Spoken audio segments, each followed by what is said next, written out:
इस टॉपिक में आज हम लोग पढ़ने वाले हैं। देखो, इससे पहले वाली क्लास में क्या पढ़ा हमने? इलेक्ट्रोस्टैटिक या इलेक्ट्रिक पोटेंशियल एनर्जी, ठीक है। और आज हम लोग पढ़ेंगे अगर किसी भी डायपोल को हमने यूनिफॉर्म इलेक्ट्रिक फील्ड में रखा है तो देखो, ये डायपोल एक तरह का पॉइंट चार्ज हुआ, दो पॉइंट चार्ज के सिस्टम हुए। और हम लोगों ने ये पढ़ा है कि सिंगल चार्ज का कोई पोटेंशियल एनर्जी नहीं होता है, परंतु सिस्टम ऑफ चार्ज की तो पोटेंशियल एनर्जी होती है। तो यहां पे क्या है, सिस्टम ऑफ चार्ज तो है, तो इसकी पोटेंशियल एनर्जी तो होगी। कितनी होगी, कैसे फाइंड करेंगे, ये देख रहे हैं हम लोग। तो ये काफी इंपॉर्टेंट टॉपिक बनता है इस चैप्टर से related, exam point of view से बहुत ही ज्यादा इंपॉर्टेंट है, इसे ध्यान में रखिएगा, ठीक है। इससे दो रिजल्ट्स आएंगे। ये सवाल दो तरीके से आता है, हम बात करेंगे आगे। फिलहाल ये समझ लीजिए, फिर उसके बाद बात करेंगे कि इस पे क्वेश्चन क्या बनते हैं एग्जाम के लिए। तो सॉरी, हमने एक यूनिफॉर्म इलेक्ट्रिक फील्ड ले रखा है जिसमें एक डायपोल को रखा, और आपने ये पहले पढ़ रखा है कि क्या क्या होता है इसमें। ये पॉजिटिव चार्ज F बराबर QE पॉजिटिव, इस तरफ फोर्स लगेगी इस पे। नेगेटिव चार्ज पे F बराबर माइनस QE, इस तरफ फोर्स लगती है। तो ओवरऑल अगर हम बात करें नेट फोर्स की, तो इस पे नेट फोर्स कितना होता है?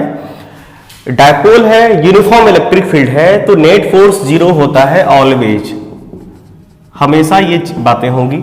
लेकिन ध्यान में रखेंगे, ये सवाल हम पहले भी आपको करवा रखे हैं कि अगर नॉन यूनिफॉर्म इलेक्ट्रिक फील्ड होगी तो डायपोल को अगर उसमें रखेंगे तो F नेट 0 हो भी सकता है, नहीं भी हो सकता है। ये सवाल ऑब्जेक्टिव में बढ़िया बनता है बाबू, ध्यान रखेंगे। तीसरी चीज है कि हमने क्या सीखी है इसमें, ये कि जो डायपोल पे क्या लगता है, डायपोल पे टर्क लगता है ना, नेट टर्क 0 नहीं होता है। डायपोल पे हम लोग पढ़ते हैं क्या कि नेट टर्क लगता है जो कि 0 नहीं होता, और ये टर्क किसके बराबर होता है? टाउ बराबर, याद होगा, P cross E, PE sign theta, याद होगा आपको, PE साइन थीटा। ये बातें क्लियर है, ये हमने पढ़ रखी है पहले, है ना।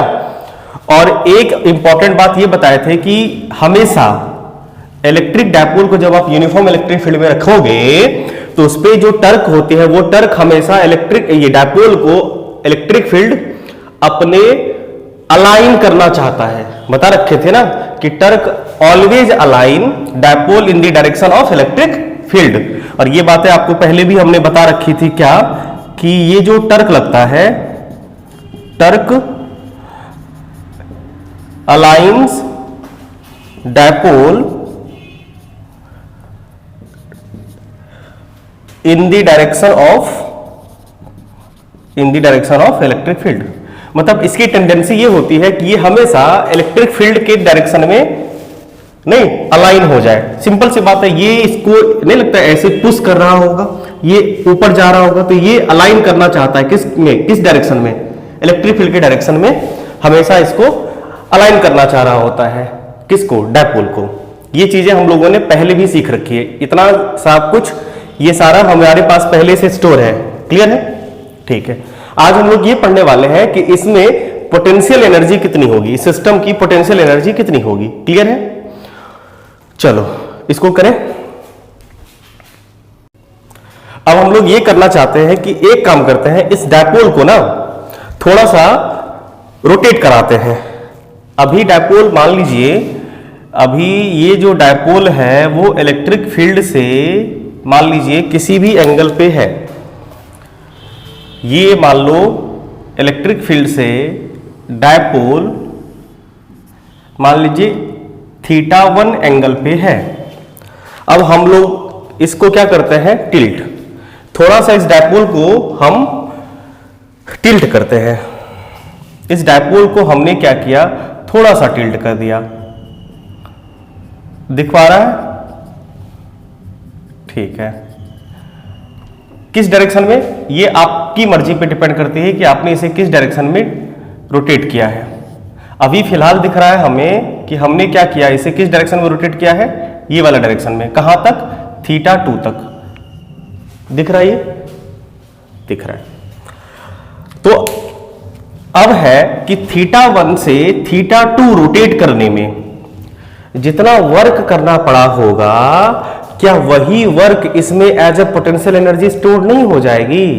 सिंपल सी बात है कि हम क्या करना है, देखो पोटेंशियल एनर्जी तो डिफाइन है नहीं, किसी भी कॉन्फ़िगरेशन की पोटेंशियल एनर्जी का ये पोटेंशियल एनर्जी वाला difference change in potential energy define होती है, और चेंज इन पोटेंशियल एनर्जी हम लोग किसी पॉइंट चार्ज का तो निकालते नहीं है, वो कैसा किसका निकालते हैं, सिस्टम ऑफ चार्ज का, कॉन्फ़िगरेशन का।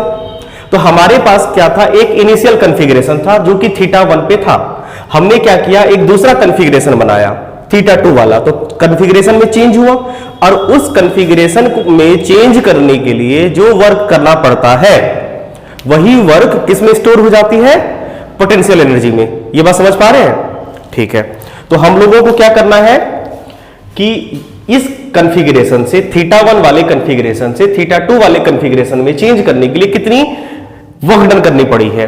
ठीक है, तो हम लोग एक काम करते हैं कि मान लेते हैं कि dθ जैसे स्मॉल रोटेशन करने में स्मॉल वर्क डन करना पड़ा, ये हम लोगों ने मान लिया। ठीक है, हमने ये माना है कि वर्क डन नहीं, work done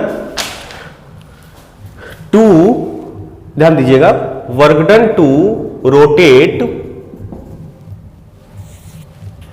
it by dθ।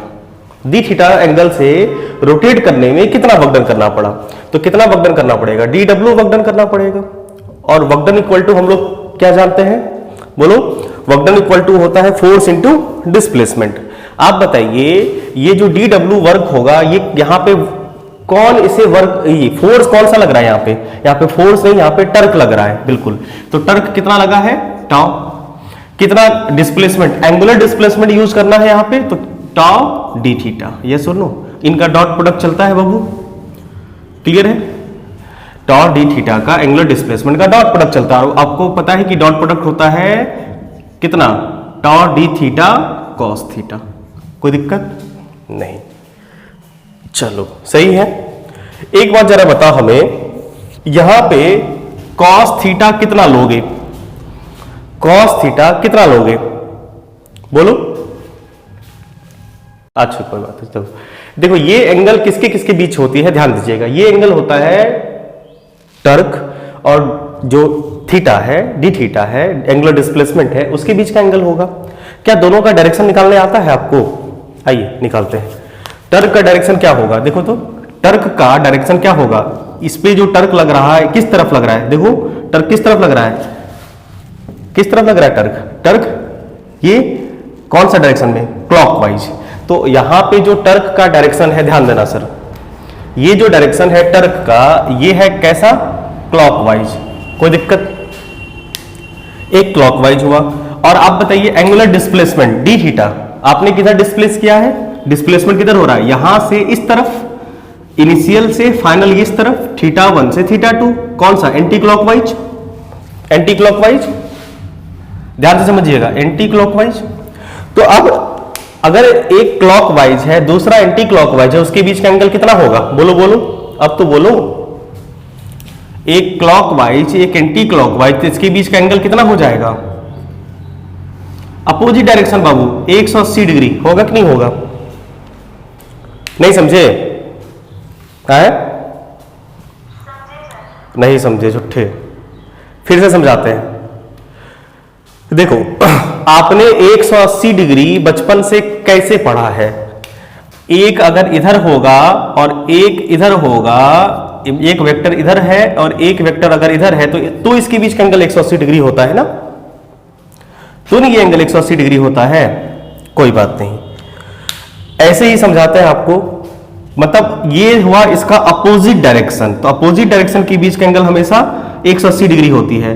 तुम बोलोगे सर ये क्लॉकवाइज और एंटी क्लॉकवाइज है, एंगल 180 डिग्री नहीं समझ में आया, बहुत सारे बच्चों को नहीं आया हो समझ में, या सबको आ गया, आ गया तो ठीक है, फिर भी हम समझाएंगे दूसरे इस वाले तरीके से। आओ समझाते हैं, ध्यान देना। आप जरा डायरेक्शन देखना, ये क्लॉकवाइज का डायरेक्शन है, आपको यहां पे क्या है कि ये सॉरी, ये डायरेक्शन जो क्लॉकवाइज है, ये क्लॉकवाइज किसका डायरेक्शन है? टर्क का। लेकिन टर्क का डायरेक्शन क्लॉकवाइज दो तरीके से लिया जाता है। एक इसी को हम लोग क्लॉकवाइज कहते हैं और एक होता है इनवर्ड। दो बातें कही जाती है ना, एक क्लॉकवाइज और एक इनवर्ड। समझ पा रहे? तो आप इसे क्लॉकवाइज मत कहो, आप इसे इनवर्ड कहो। इनवर्ड कहो। इनवर्ड तो कह सकते हो ना, इनवर्ड को हम लोग डॉट से रिप्रेजेंट करते हैं। कोई दिक्कत? तो अब टर्क का डायरेक्शन क्या है? इनवर्ड है, हम बता रखे थे आपको। गुड। अब डिस्प्लेसमेंट का डायरेक्शन जरा देखो तो, डिस्प्लेसमेंट वेक्टर का डायरेक्शन है एंटी क्लॉकवाइज, और एंटी क्लॉकवाइज मतलब आउटवर्ड। थंब देखो जरा, ये डायरेक्शन बताता है। राइट हैंड थंब रूल किसी भी वेक्टर का डायरेक्शन बताने के लिए, right hand thumb rule. Outward हुआ? आउटवर्ड हुआ। अब आप ही बताओ, एक इनवर्ड है दोनों, ये देखो, एक इनवर्ड है और एक आउटवर्ड है, इनके बीच का एंगल कितना होगा? अब बोलिए, अब तो बोलो। लो, होगा ना 180? अब आई बात? हाँ ठीक है, अब बात समझ गए ना? ठीक है, ये बात समझ गए। तो इसके बीच का एंगल कितना होगा? एक इनवर्ड डायरेक्शन, एक आउटवर्ड डायरेक्शन, तो इसके बीच का एंगल कितना हो जाएगा? 180 डिग्री। तो कह सकते हैं 180 का वैल्यू कितना होता है? टॉ डी थीटा। 180 का वैल्यू होता है कितना? -1। तो ये हो जाएगा कितना? cos 180, और cos 180 का वैल्यू होता है माइनस। इसका मतलब आपके पास जो dw वर्क आ गया वो आया आपका माइनस टॉ डी थीटा। यस और नो? ये आया। ये क्या आया है? डी थीटा रोटेट करने से हमें टोटल वर्क डन चाहिए, इसी dw को इंटीग्रेट करते काम बन जाएगा। तो total work done to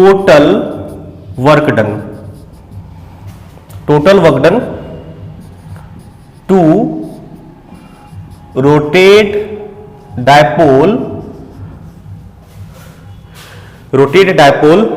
total work done to rotate dipole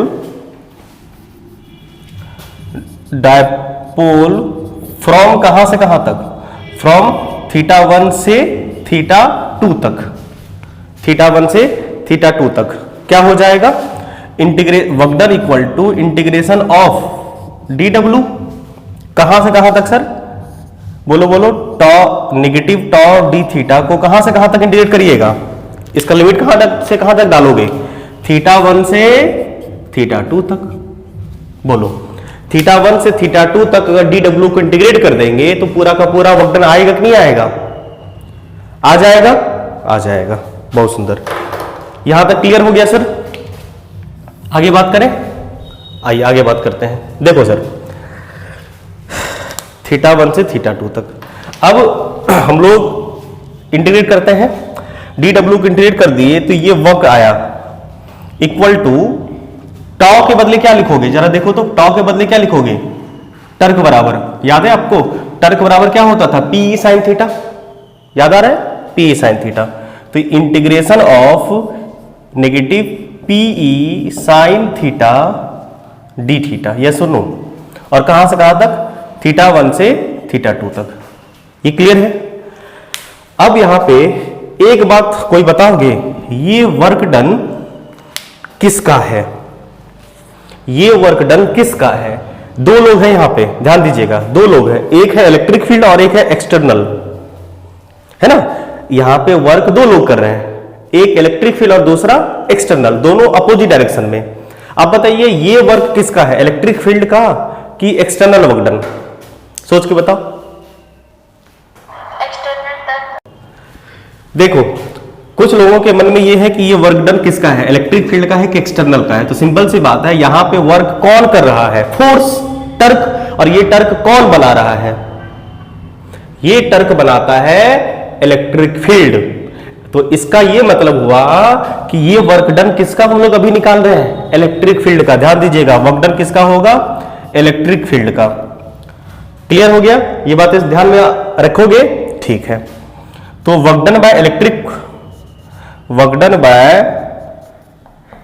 electric field या इलेक्ट्रिक फोर्स कह सकते हो, पीई साइन थीटा। तो पीई साइन थीटा, पी क्या है? Dipole moment, Q2L constant electric field uniform है, तो माइनस पीई बाहर आ गया।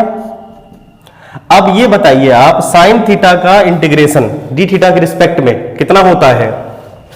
नहीं बताओगे? मत बताओ। कॉस थीटा होता है कि नहीं होता है? बोलो बोलो, बकलोल। माइनस कॉस थीटा होता है।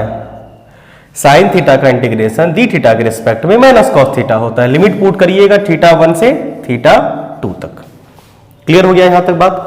समझ पाए सर? गुड। अब एक काम करें, ये माइनस को हम लोग इधर कर लेते थे। माइनस करने के ये प्लस हो जाएगा पीई, और ये क्या बनेगा बाबू? Cos theta 2 cos theta 2 minus cos theta 1 minus cos theta 1। ये आ गया आपका work done by electric force. Work done by electric force. एक बार ध्यान से देख लो, इसके किसी पॉइंट को दोबारा समझाना हो तो पूछो। देखो सर, हमने क्या किया है, हमारे पास जो कॉन्फ़िगरेशन था, इनिशियल कॉन्फ़िगरेशन था कहां पे? थीटा 1 पे। क्या बोल रहे थे? हमारे पास इनिशियल कॉन्फ़िगरेशन था थीटा 1 पे, और फाइनल कॉन्फ़िगरेशन था थीटा 2 पे। यहां पे हम लोग क्या हमेशा change in potential energy define करते हैं, मतलब फाइनल पोटेंशियल एनर्जी और इनिशियल पोटेंशियल एनर्जी ये डिफाइन करते हैं। और हमको ये भी पता है कि change in potential energy equal to final potential energy minus initial potential energy is equal to work done by external force और negative of work done by electric force. Yes और नो? बोले थे, इसका याद रखिएगा, काम पड़ेगा। तो अभी अभी हमने क्या निकाला है? अभी अभी हमने work done by electric force निकाला है कि नहीं? कितना? पीई, देखो नीचे जरा, cos theta 2 minus cos theta 1 निकाला है अभी हमने। तो अब हमारे पास क्या हुआ कि change in potential energy, final potential energy minus initial potential energy is equal to negative of, ध्यान दीजिएगा यहीं पे मामला गड़बड़ाता है, negative of work done by electric force. तो negative of work done by electric force minus PE cos theta 2 minus cos theta 1। Yes और no? Clear है? ठीक है। अब ये बताइए, ये फाइनल कॉन्फ़िगरेशन किस पे था? फाइनल कॉन्फ़िगरेशन थीटा 2 पे था। और इनिशियल कॉन्फ़िगरेशन किस पे था? इनिशियल कॉन्फ़िगरेशन हमारा थीटा 1 पे था। ये बातें आई समझ में?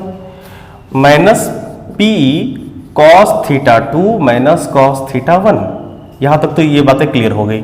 अब प्रॉब्लम क्या है कि हम लोग ऐसा बिल्कुल नहीं चाहते हैं कि हमेशा ये इनिशियल और फाइनल मतलब ये रहे। मतलब हम लोग ये चाहते हैं कि अगर थीटा एंगल रोटेट किए टर्क को 30 degree 40 degree theta angle rotate किए तो उसमें कितनी पोटेंशियल एनर्जी स्टोर हुई, हम लोग तो ये फाइंड करना चाहते हैं ना।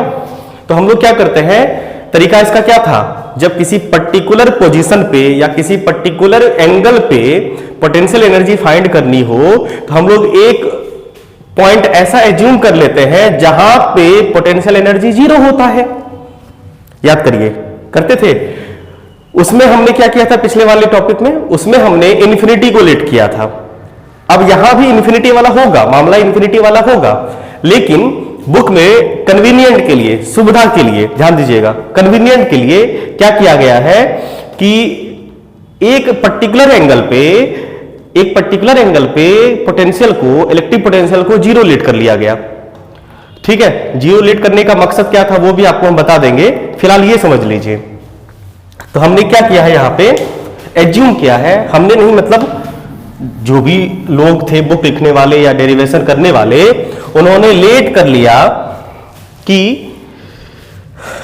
Eight theta equal to 90 degree, ध्यान दीजिएगा, at theta equal to 90 degree पे पोटेंशियल एनर्जी कितना होगा, 0।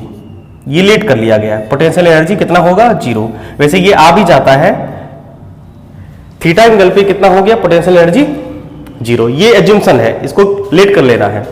सिचुएशन जरा देखो तो ये क्या है, ये रहा इलेक्ट्रिक फील्ड और ये रहा इलेक्ट्रिक डायपोल। समझ पाए बात को, ये पॉजिटिव चार्ज है और ये नेगेटिव चार्ज है, तो इलेक्ट्रिक डायपोल मोमेंट ये रहा P, तो ये हो गया 90 डिग्री। ये सिचुएशन, इस सिचुएशन पे इस कॉन्फ़िगरेशन की पोटेंशियल एनर्जी कितनी लेट कर दी गई है? 0 लेट कर दी गई है। ये बात समझ पाए? ये क्या है? एकदम बिल्कुल ही एजम्पशन है, इसमें कोई खास कंसेप्ट नहीं है। हाँ, मेन मैटर की बात हम लोग पढ़ेंगे इसमें आगे। ये बात समझ में आई? ये एजम्पशन समझ में आया? बोलो सर। चलो, अगर ये बात आप समझ गए हैं तब तो बढ़िया है, तब तो ये फॉर्मूला आपका एकदम से सॉलिड आ चुका है। क्या किया हम लोग? अब हम लोग कर लेते हैं कि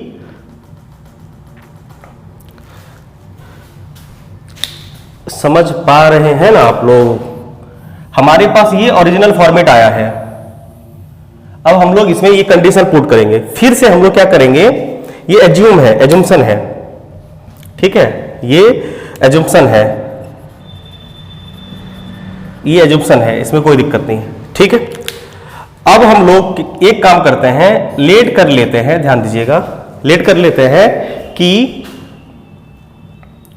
θ1 इक्वल टू 90 डिग्री और θ2 equal to theta. Let θ1 equal to 90 degree, ध्यान दीजिएगा, और θ2 को थीटा कर देते हैं। क्या किया हमने? θ1 को 90 माना है और θ2 को थीटा मान लिया। तो इससे रिजल्ट क्या आएगा? ध्यान दीजिएगा, इससे रिजल्ट आएगा आपका, पुट करें यहां पे, देखो, तो θ1 90 और θ2 थीटा, तो ये आएगा u at theta minus u at 90 दिख रहा है, is equal to minus PE cos θ2 को थीटा माने हैं, cos θ2 को कितना माने हैं? Theta minus cos 90। बोलिए, ये वाला रिजल्ट समझ में आया? लास्ट वाला स्टेप देखो जरा, देखो यहां तक तो स्मूथली वर्क कर रही थी कि change in potential energy final minus initial बराबर वर्क डन बाय एक्सटर्नल या work done negative of work done by electric force. तो negative electric force work done इतना करती है, इसका नेगेटिव लगा देंगे तो चेंज इन पोटेंशियल एनर्जी आ जाएगी, मतलब final θ2 minus initial θ1 P cos θ2 minus θ1। अब हुआ क्या है कि ये जैसे हम लोग क्या माने थे कि इन्फिनिटी पे पोटेंशियल क्या होता है? कॉन्फ़िगरेशन का 0 होता है। उसी तरह से हमने ये माना है कि थीटा पे पोटेंशियल एनर्जी का वैल्यू होता है 0। थीटा कहां पे? 90 पे। जब डायपोल मोमेंट और इलेक्ट्रिक फील्ड के बीच का एंगल 90 डिग्री होगा, उस वक्त पोटेंशियल एनर्जी का वैल्यू क्या होगा? 0। तो हम लोगों ने ये चीजें आपके पास गिवन है, आप इसे एज्यूम करते हैं, किताबों में भी एज्यूमशन लिखा हुआ है। कारण क्या है इसका बताएंगे आपको। लेट, तो हमने लेट किया कि θ1 को 90 माना, मतलब इनिशियल, मतलब हमने डायपोल को रोटेट कहां से स्टार्ट करवाना स्टार्ट किया है? हमने डायपोल को रोटेट करवाना स्टार्ट किया है इस वाली कंडीशन से, यहां से, समझ पा रहे? यहां से इधर इधर जो भी हो, यहां से रोटेशन स्टार्ट करवाया। तो और कहां तक रोटेट किया है? थीटा तक रोटेट किया, 90 से थीटा क्लॉकवाइज या एंटी क्लॉकवाइज रोटेट किया। तो उसमें कितनी पोटेंशियल एनर्जी स्टोर होगी ये देखना था हमको। तो θ2 को हमने थीटा मान लिया, तो u at theta minus u at 90 degree equal to minus P cos theta minus cos 90, और cos 90 का वैल्यू कितना होता है? 1। तो ओवरऑल आपके पास रिजल्ट आ गया क्या? तो फाइनली आपके पास रिजल्ट है, कहां लिख दें? यहां लिख देते हैं। तो फाइनल रिजल्ट हमारे पास ये आ गया कि देखो, यहां इसका वैल्यू होता है 0 और इसका वैल्यू होता है 1। तो u at theta, potential energy at theta angle पे सिंपल हो गया माइनस PE cos थीटा। ये है मेन मुद्दा की बात, यही आया आपका रिजल्ट। तो अगर आप इलेक्ट्रिक फील्ड में, यूनिफॉर्म इलेक्ट्रिक फील्ड में डायपोल को थीटा एंगल तक रोटेट करते हैं, डायपोल को थीटा एंगल तक रोटेट करते हैं, तो आप कितनी पोटेंशियल एनर्जी स्टोर? ये PE मतलब पोटेंशियल एनर्जी मत समझिएगा, P डायपोल मोमेंट और ये इलेक्ट्रिक फील्ड है, PE cos theta. In short आप ये कह सकते हैं, इन शॉर्ट ये कह सकते हैं कि जो पोटेंशियल एनर्जी होगी वो कितना होगा? Minus P dot E, vector form में P डॉट E। ये 100% ट्रू होगा, ये P डॉट E ऑलवेज भी। एक बार रिजल्ट देख लो अच्छे से, एक बार दोबारा समझ लीजिए। देखिए, हमारे पास इनिशियल कॉन्फ़िगरेशन डायपोल का ऐसा था, हमने इसे रोटेट करवा के θ2 तक पहुंचाया, तो उसमें कितना पोटेंशियल एनर्जी में चेंज आया? तो final potential energy minus initial potential energy, change in potential energy. और डेफिनेशन ये कहता है कि change in potential energy work done by external agent और negative of work done by electric force. यहां तक क्लियर है? अब देखो work done by electric force कितना आया है, work done by electric force हमने पीछे वाले बोर्ड में डिराइव किया, कितना का रखा था, Pe cos theta 2 minus cos theta 1, तो ये हो गया। इसमें अगर माइनस साइन लगा देंगे तो ये चेंज इन पोटेंशियल एनर्जी के बराबर हो जाएगा, ठीक है। अब चेंज इन पोटेंशियल एनर्जी का मतलब हो गया कि फाइनल में कहां पे थीटा 2 था, इनिशियल में थीटा 1 पे, minus P cos theta 2 minus cos theta 1। अब ये पॉइंट आपका एज्यूम्पशन है, क्या एज्यूम किया हमने कि थीटा इक्वल टू 90 डिग्री पे, थीटा इक्वल टू 90 डिग्री पे पोटेंशियल होता है 0, ये एज्यूम किया हमने। तो हम लोगों ने, ये हमारे पास गिवन इंफॉर्मेशन है, जिस तरह से हमने वहां पे थीटा इन्फिनिटी पे पोटेंशियल 0 माना था ना, उसी तरह से थीटा 90 पे पोटेंशियल 0 मान लीजिए आप तत्काल, अभी फिर बताएंगे क्या मामला है। ये मान लिया हमने। अब हम लोगों ने क्या किया है, इसको कुछ नाम दे दिया, माना क्या कि थीटा 1 कहां है, इनिशियली ये डायपोल 90 डिग्री पे था, इस पोजीशन पे था, थीटा 1 90 पे, और हमने वहां से कितना रोटेट किया है, थीटा रोटेट किया है, कितना रोटेट किया है, थीटा रोटेट किया है, मतलब ये रोटेशन ऐसे हुआ मान लीजिए, तो theta 2 equal to theta rotation हुआ है। तो अब रिजल्ट क्या लिखाएगा, potential energy at theta minus potential energy at 90 degree equal to minus P cos theta 2, theta 2 के प्लेस पे थीटा और थीटा 1 के प्लेस पे कितना रखोगे, थीटा 1 के प्लेस पे 90 डिग्री, और cos 90 का वैल्यू होता है 1, तो cos माइनस 1, अच्छा minus, sorry cos 90, cos 90 zero होता है ना, cos 90 जीरो, तो cos थीटा माइनस 0 बराबर cos थीटा ही रहेगा। तो overall U at theta, potential energy at theta, potential energy at theta equal to कितना आ गया, minus P cos theta, minus P cos theta. ये बात समझ पाए, देख लो यहाँ पे थीटा 1 को 90, थीटा 2 को थीटा, तो P थीटा 2 के प्लेस पे थीटा रखे और थीटा 1 के प्लेस पे 90 डिग्री रखे हैं, तो cos 90 का वैल्यू होता है 0, इसलिए ये वाला टर्म खत्म हो गया, और क्या बचा, माइनस Pe cos थीटा बचा। तो potential energy at theta angle पे कितना आ गया, माइनस Pe cos थीटा। तो सिंपल सी बात है, ये P और E का आप डॉट प्रोडक्ट भी तो कह सकते हैं इसे, P और E का क्या है, ये डॉट प्रोडक्ट है, समझ पाए। चलिए, तो ये डेरिवेशन हुआ कंप्लीट आपका। आपका सवाल ये है कि सर ये work done store as potential energy का क्या मतलब हुआ, ये सवाल था ना। इसे ऐसे समझिए, जैसे मान लीजिए ग्राउंड है, इस ग्राउंड पे एक बॉल रखा हुआ है, इसके पास कितनी पोटेंशियल एनर्जी है, कितनी है, 0 है, ठीक है। अब हम लोग इसे क्या करते हैं, उठा के ऊपर ले गए, उठा के कहां ले गए, h हाइट ऊपर, और आपको पता है कि यहां पे पोटेंशियल एनर्जी इसकी कितनी होती है, बोलो बोलो, अगर इस बॉल का मास m हो तो mgh। अब हम आपको ये प्रूफ करके दिखा देते हैं, ये आपको ऐसे भी पता है कि हमने mgh के बराबर ही वर्क किया है। देखो अब यहां पे इसे ऊपर लिफ्ट करने में कौन वर्क कर रहा है, या तो आप या तो ग्रेविटी, मतलब ग्रेविटी के अगेंस्ट वर्क हो रहा है, ग्रेविटी के अगेंस्ट वर्क हो रहा है। तो वर्क डन इक्वल टू होता है फोर्स इंटू डिस्प्लेसमेंट, यस और नो, फोर्स और डिस्प्लेसमेंट का डॉट प्रोडक्ट। चलो ये भी F डॉट S होता है, मतलब Fs cos थीटा होता है। बोलो क्लियर है यहां तक, गुड। अब एक बात आप ये बताइए, आप कितना फोर्स लगाओगे इसे उठाने में, आप work done by external agent, हम यहां पे एक्सटर्नल की बात कर रहे हैं, मतलब आप जो कर रहे हैं अगेंस्ट ग्रेविटी, तो आप इसे लिफ्ट करने में के लिए कितना फोर्स लगाओगे, जितना इसका वेट होगा, जितना वेट होगा उतना ही फोर्स लगाओगे। इसका वेट कितना होगा, mg के बराबर F आया। आप इसे कितना डिस्प्लेस कर रहे हो, h हाइट तक आपने इसको डिस्प्लेस किया है, कर दिया। cos एंड बताइए फोर्स का डायरेक्शन किधर है, ऊपर, डिस्प्लेसमेंट का डायरेक्शन किधर है, ऊपर, इसके बीच का एंगल कितना, 0 डिग्री। तो बताइए cos 0 का वैल्यू 1, cos 0 1 हो गया, mgh। आपने कितना वर्क किया, बोलो, mgh।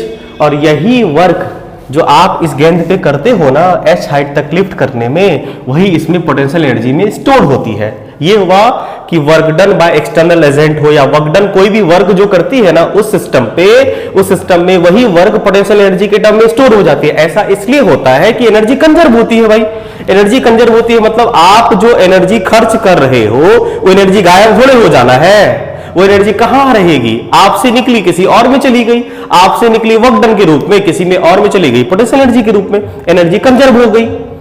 आई बात समझ में?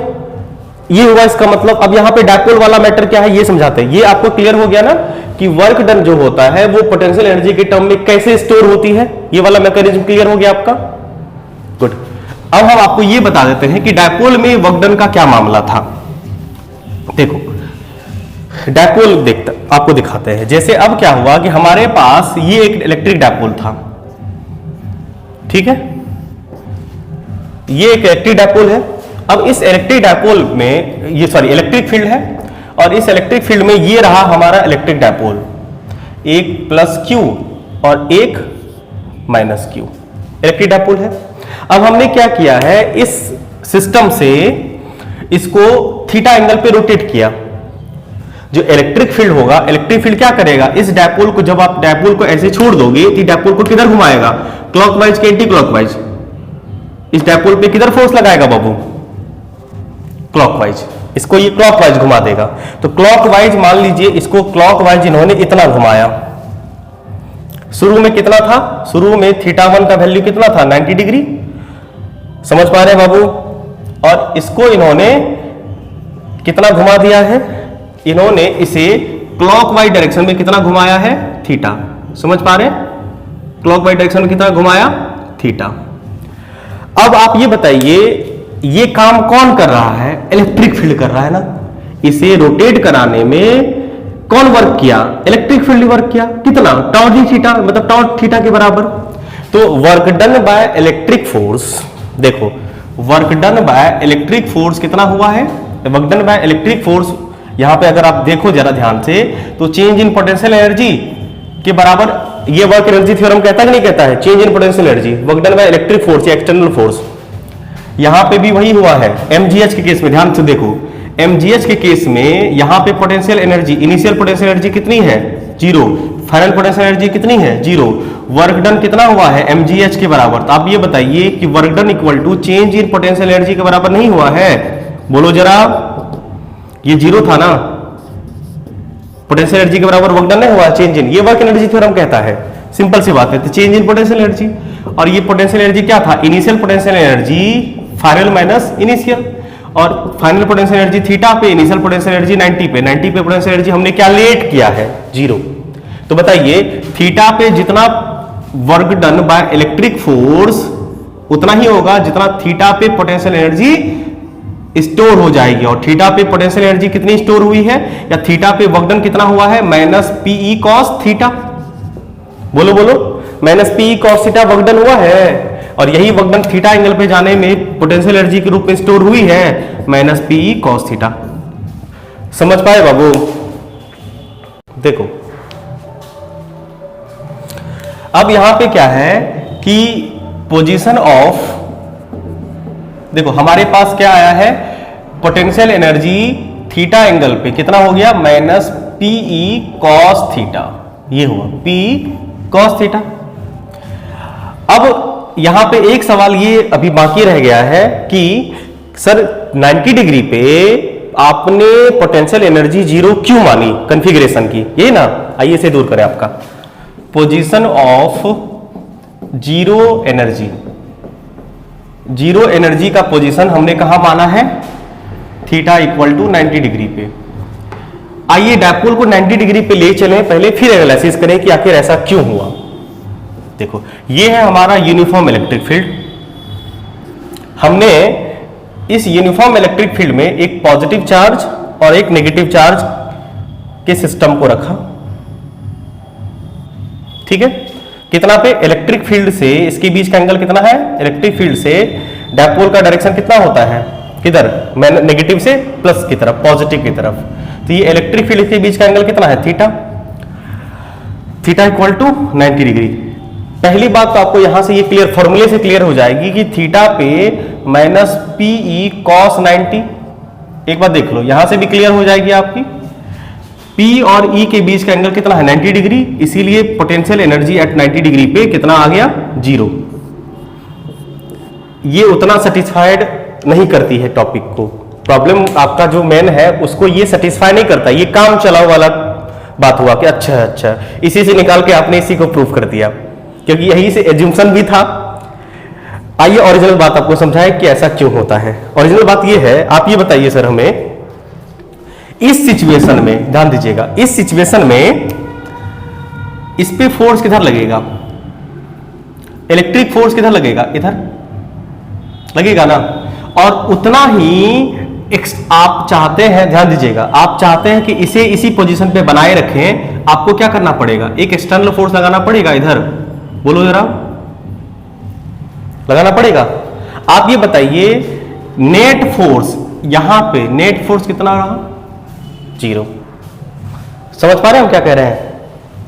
समझ पा रहे हैं? नहीं। देखो